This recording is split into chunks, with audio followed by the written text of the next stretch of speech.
Hey, nice to see you here. This is Tony, and I would like to clue you in onto my backstory a little bit. So, the one thing that I love to do is to build things. So, I love woodworking, I love metalworking, I love cabinet making, sculpture, all that stuff. And I had one of the coolest jobs to be able to do this at. So, I worked for 13 years in the museum exhibit industry. So, when you go into a museum and you see like the giant whale or something hanging from the ceiling or the dinosaur on that big platform that looks like rocks and all that, that's the stuff that we made. So I got to do that, plan projects and oversee projects. I got to do the company's OSHA, inspections, all that kind of stuff. And so I got to be really involved with that business. To me, after a while though, I started to get the yearn to do my own thing, right? I had a lot of gifts that I felt like I needed to work on and not just be at a job every day, right? So around that time, we had twin boys. That was a really long struggle to have them. And so I was feeling like I really want to be home with them more, right? So all these thoughts are going on in my head, and the one thing I was working on at the time was I was building cigar box guitars. Now, this is a guitar made out of a cigar box. They're a historical instrument, so I like historical things, and I found them interesting and everything. And so what I did is I was building them, just in my spare time or whatever, but I started to get orders for them. So at this time, I'm thinking, well, I really kind of want to do something else, and I want to learn business better. All that, I was selling these guitars, a little here and a little there.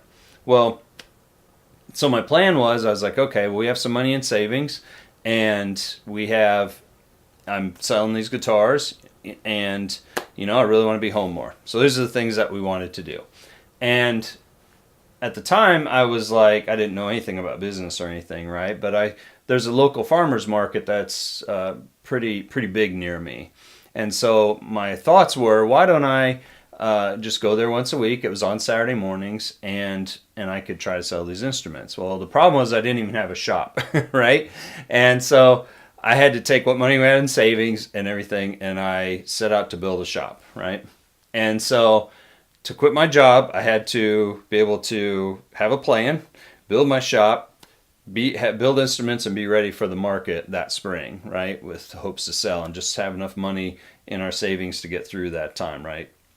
Anyway, so I did just that, right? So I quit my job in October, and I ended up having my I had torn down a bunch of barns at this time, so I had a bunch of barnwood all saved up for a project, and I built my shop out of all those pieces. So it was really cool. So I did that throughout the winter, and then the springtime came, and I built enough guitars. I took them to the market, and I, just set up shop, right? So, I get orders here and there or whatever, but the kind of wall that I hit was that I was one of the most expensive guys at the market. So I was worried about getting enough orders for my instruments. I didn't want my wife to be the only one to supporting us while I was, living my dream, so I didn't really want to let them down.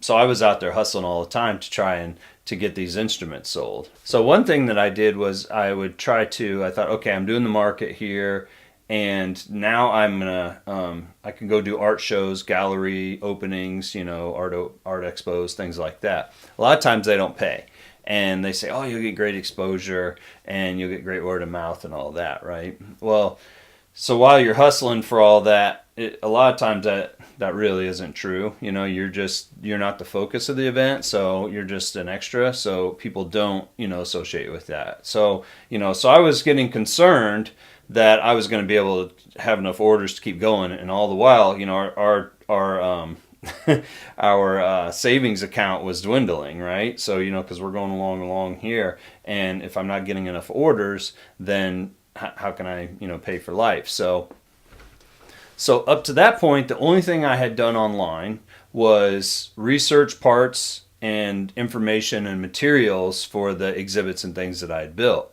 Right? I didn't have social media accounts. I didn't even have a cell phone until kind of late in the game, right?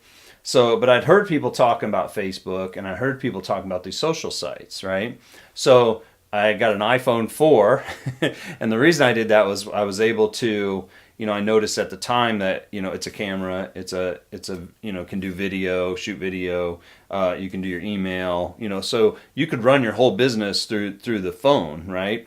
And so I started to think about that and bring all these things into a cohesive, thing together, all these platforms, and use them together, right? And so I started to, I signed up to Facebook, and I got my Gmail account, and I got, all these things that I started to put together. I created content and everything. And the main thing I did was throw my business cards in the trash. So my big plan was to learn how people viewed social media so they could see my guitars, right?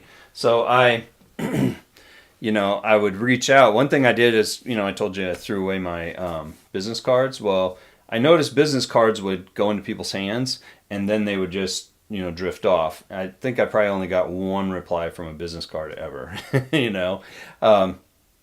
So I threw those in the trash. And what I would do is I would hand people my phone and just have them add themselves as a contact if they're interested in ordering a guitar, right? So they're giving me permission. And what I ended up doing was I ended up building a massive email list of people who were happy to hear from me, right? And who were very honest and open about the conversation that we were having, right? And so I wasn't spamming them or anything like that, because like we had met, face to face and all that stuff. So that was really cool. And so I was able to do all in one device and to be able to handle everything.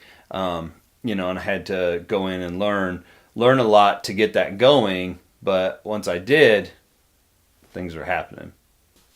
So the one thing that was a struggle once I learned how to do this, I started getting a lot of orders, right? I started getting a lot of communications because I was, outflow equals inflow. So what you put out comes back to you, right?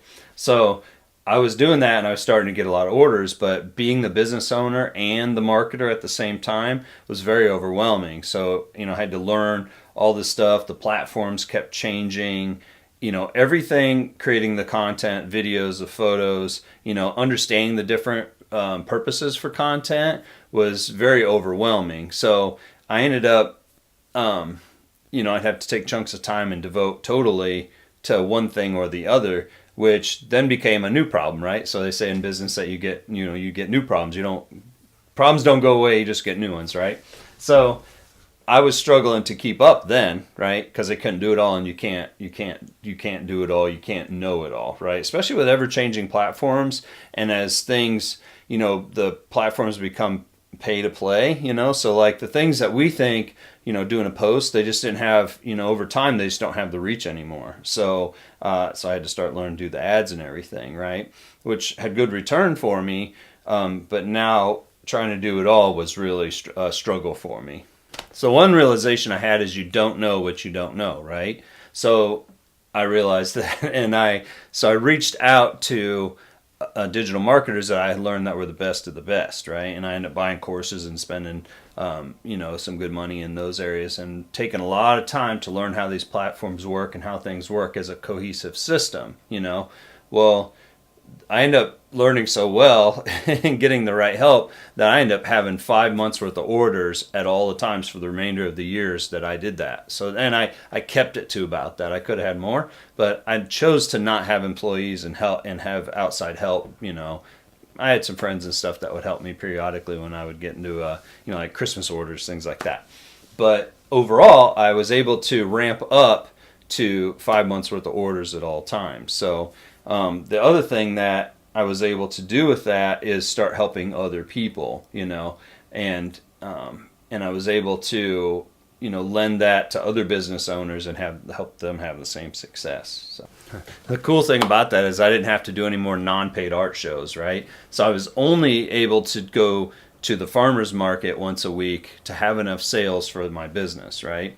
So that was a cool thing. So I was able to streamline, anything that I had to do to go out and try to get more sales and communicate with more people. I was able to just narrow it down to one event, and then use online communications to fill in the blank, so to speak. So by having a massive email list, by being active on social and knowing how the platforms work, I was able to maintain that, like I said before, maintain that 5 months worth of orders consistently. So that was key to getting me ahead. So through all that trial and experimentation and education, being connected to the right people, I was able to learn how to run cost-effective Facebook ads and campaigns, and and just really bring people's online world together. So now, fast forward to today, and I get to work with some really amazing business owners, and people are varied enough that I love the overall creativity that I'm able to bring to their team. And to solve a lot of problems and do lead generation, things like that. So to effectively help other businesses has really given me that desire to help others that I initially set out for. So it started with cigar box guitars, for myself, and then ended up with me being able to team up with multiple businesses and really help them grow. So I'm very thankful for all those opportunities, and where we can take and increase their revenue every year, and their goals, and just to show themselves properly, and their branding and everything, I think is, top notch and important to maintain across all platforms. So I was able to accomplish being with my family on a regular basis too, because they end up helping me a lot of times. I'll take my boys to photo shoots and video shoots and things like that. But to have that well-rounded life and to be available to clients, when needed, is really huge, and a plus for both sides, of these agreements, and these partnerships, is to be able to spend enough time with my family and to be able to serve the clients really well.